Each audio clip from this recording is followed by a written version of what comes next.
A gente pode analisar essa complexidade, né, do que nós estamos falando, mas queria tentar se dar uma tranquilidade. Eu acho que o conhecimento humano, ele está ainda num processo intermediário, né? Nós ganhamos uma capacidade hoje de compreender a realidade, e que a gente ainda está no caminho. E é fundamental a gente ter essa disposição e humildade, né? Humildade para reconhecer que o limite da nossa capacidade hoje, mas também ter a perspectiva de que a gente pode conhecer, né? Eu acho que isso é fundamental.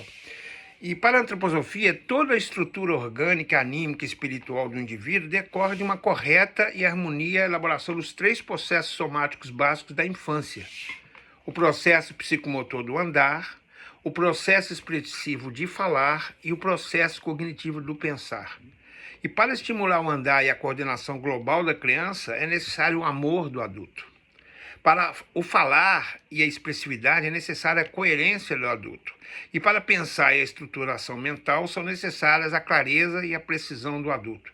Em termos gerais, a educação antroposófica, a pedagogia Waldorf, está sintonizada com uma educação salutogênica, pensando em como formar pessoas dotadas de senso de coerência forte.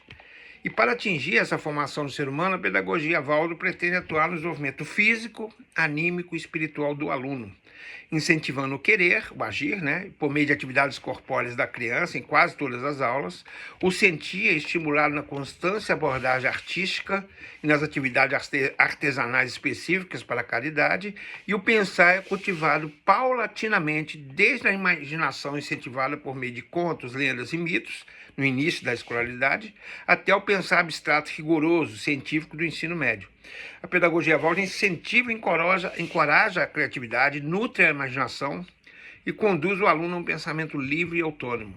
E na pedagogia Waldorf, a aposta central para cumprir essa finalidade de promover o ser humano, a sua inteireza, na sua integridade, são a valorização e a autonomia do professor e de suas qualidades, que, entre outras, é um conhecimento profundo do ser humano, o amor como base do comportamento social em relação aos alunos e as qualidades artísticas, né?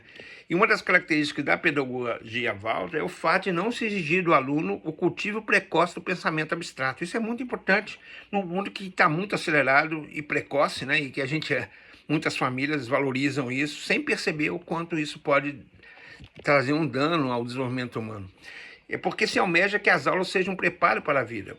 Procura-se desenvolver as qualidades necessárias para que os jovens floresçam e saibam lidar com as constantes velocidades mudanças que se apresentam no mundo, com a criatividade, flexibilidade, responsabilidade e capacidade de questionamento. Entende-se que o jovem cada vez mais precisa ser articulado e capaz de se comunicar claramente, tanto se abrindo para o que os outros têm a dizer, como encontrando a melhor forma para expressar seus pensamentos ao mundo.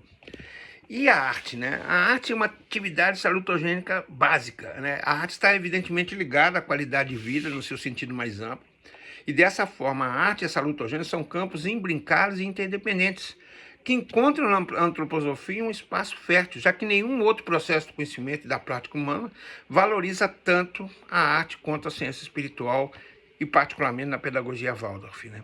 A ciência já demonstrou que a vida psíquica, que inclui a imaginação e a criatividade, está envolvida diretamente com a produção de substâncias neurotróficas, biomoléculas ou pequenas proteínas que apoiam o crescimento, a sobrevivência e a diferenciação dos neurônios, que atuam sobre as células de defesa imunológicas, né?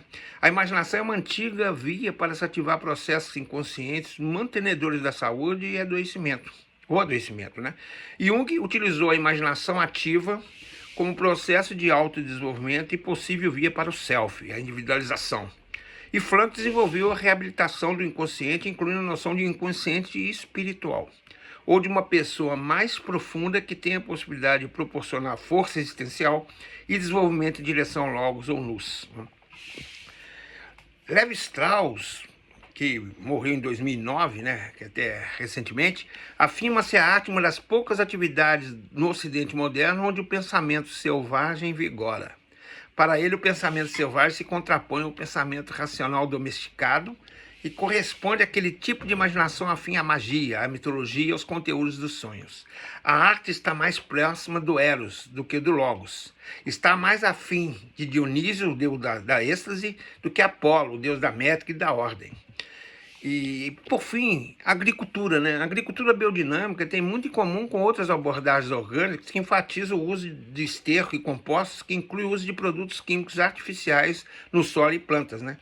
Os métodos originais de abordagem biodinâmica incluem o tratamento de animais, culturas e do solo como um sistema único. Uma ênfase desde o início ao sistema de produção e distribuição local. Seu uso do desenvolvimento tradicional de novas raças e variedades locais, o uso do calendário astrológico, assim por diante. A agricultura biodinâmica usa vários aditivos e ela contrapõe e utiliza a capacidade de coletar forças cósmicas no solo, que é relativamente criticado pela agronomia dominante. E, por fim, aquilo que talvez seja a essência de todo o processo de cura, de não só compreender, mas como viver esse mistério do sofrimento, da dor, da doença e da morte, está o desenvolvimento espiritual e a saúde primordial, né? A ciência espiritual seria um campo apropriado para a gente compreender, ter essa capacidade de compreender o desenvolvimento cognitivo para ganhar esse senso de coerência, para a realização do projeto do ser humano como um ser espiritual da liberdade. Também a ciência espiritual está integrada, no mais alto sentido de existência, às forças amorosas para o desenvolvimento da significatibilidade. Muito distante de uma ciência descomprometida de uma prática da vida humana, a grande singularidade da antroposofia é demonstrar que um corpo ampliado de conhecimentos tem a capacidade de gerar uma prática transformadora nos vários campos da atuação humana e, portanto, uma ciência com grande capacidade de manuseabilidade.